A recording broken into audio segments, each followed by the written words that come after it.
Bueno, valorazio ona, ez? Ni uste lan hona indeula, guantxe bertan Italinte azkenengo gazte honetan, lau partio jogatu ditugu, ni uste azkenengo puntxo hartu deulan, eta alde hortatik guztauteko modun, da guantxe bertan esate dizut gogokin azteko temporada.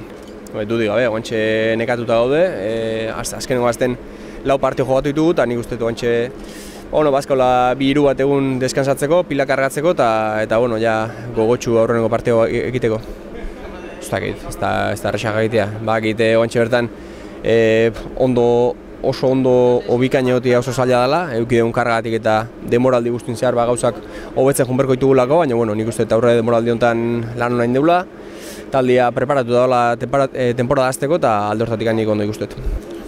Nik uste pretemporak beste gauza askon artean badiala konpetitzeko, guri dagokionez golak sartzeko ere bai, da alde hortatik golak sartuta beti ere, konfiantza puntu horrekin iristea demoraldia zire honetan, nik uste garrantzitsua dela.